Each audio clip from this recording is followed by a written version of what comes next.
want you to tell her what resonates for you, what characters jumped out, what moment, what scene said something really special to you, or maybe there's a line in there that you heard. Please, tell her. Anybody? Yes. Hi, I'm the biggest fan. Oh, you're right, oh, deadline, sorry. One thing that I absolutely love about this play that I think you do so subtly and just in a way that the device of having the waiter and waitress telling the story and lucky story and everything, it very much in a way that isn't like punching me in the face. I feel like they rely on each other. I really felt how necessary both sort of like the device telling the story and the story itself needed each other. And I think that's so hard to do. And I think you do it very, very well. Love that. Anybody else? Kind of from that point, the way they frame the narrative, especially waiters' interjections, like I love that I was able to laugh without feeling guilty about it. Like even if it was a serious moment, like it felt just so perfectly placed that it still like added lightness to like a very heavy story. Anybody else? Yes. Hi. Yeah, with the characters, I thought the use of doubling was so symbolic and special. Just the way, like, for example, Blue Eyes and Pastor as like doubling and being like the saving grace was so genius. And also the characters being named after the eyes. The monologue about eyes really made me emotional because that is something that you remember. Like I know for me that's the first thing I see in a person, but like that entire monologue really resonated for me, and it was one of the most beautiful moments for me. Yes. I love your poetry and lyricism, but also the way that you weave history and culture into the story so seamlessly is incredible. And like the play is almost into Caribbean, and your love for 80s shows through, and it's just awesome. That's right. Anybody else? I do want to add that, you know, this festival, thank you, Magali, is about highlighting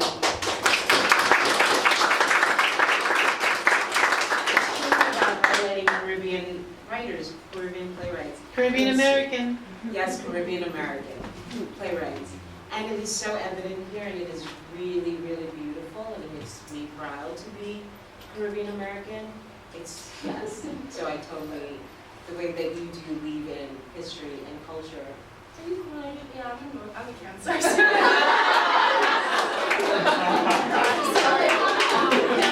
Sorry. You like that?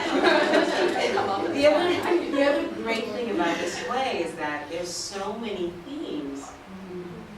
You covered so many themes in this one beautiful little play.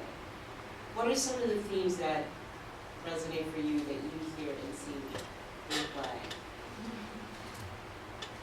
Yes. Well, I personally was astounded by the intergenerational relationships, and I think, like as someone who's Puerto Rican, I think you did such a beautiful job with the mother-daughter relationship, because I think there are such potent themes around all the things that your mother sacrifices so that you don't have to suffer like her, and then the inevitable guilt that you feel when you do suffer, but not quite the same way and in a very different way. So I'm just astounded with how beautifully that was created.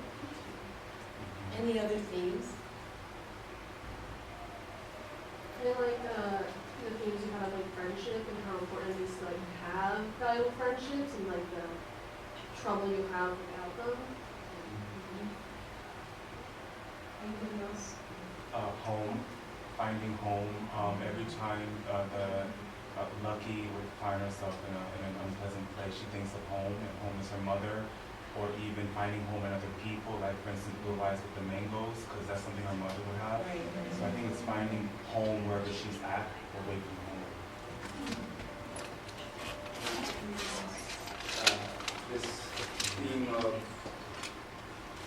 telling a story in order to try to scavenge through the sandbox of the trauma and try to find healing, and knowing that that may not necessarily be the best thing, but that there is an attempt to try to find some healing within that. That was really potent for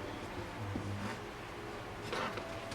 just to piggyback off of that, the thing that was really intriguing for me too is this whole conversation around, sometimes we want to go into the pain, the history, the trauma of our history, and then there are those of us who want to move forward to the hope.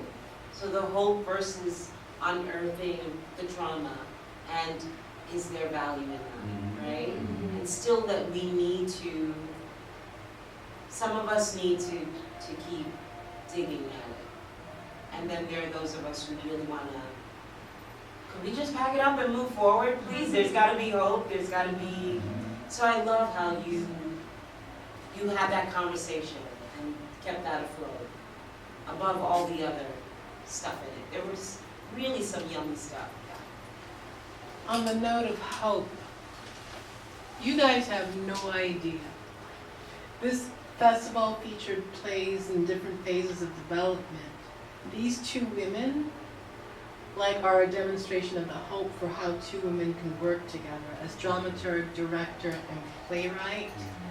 They worked so beautifully. The piece developed so wonderfully. And it wasn't because of one person, it was because of the united force between these two women. You need to acknowledge that, you need to applaud that. Because it takes a great woman to gather.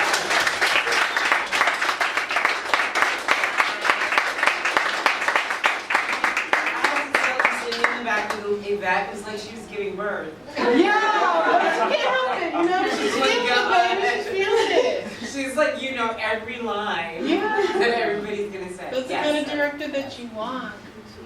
It's the kind of director that you need. Right. Someone who has the passion to take the journey with you. I have Somebody to had say, something, I have to yeah. say, and I'm sure there was a lot that happened behind the scenes before we got into the room with y'all, but when we were in the room with y'all were so specific and detailed, and I appreciate that so much, because it really came through that you cared about this piece, and I think it makes all the difference. Well, it was evident up here for all of you actors. Yes. I turned to Matt, I was like, just the first beat of the carnival, you guys, I'm like, what's going on? What's production up there? So it's, yes, very impressed in terms of working with the cast, and you guys were, direction, you all were so amazing. I think you wanted to say something, did you? This has nothing to do with what we've been talking about, so switching gears, but it's similar to what you said before about the idea of hope in the play. It's just that the waitress's last line of what was it, that we trusting that the world can be a great place, so Yes. kind of thing for me, because that's very, very hard to do for anyone a lot of the time, so that really stuck out for me. And there was somebody back there. Yeah. It was on the subject of themes. I know love, I think, was the big headline when it comes to defining it.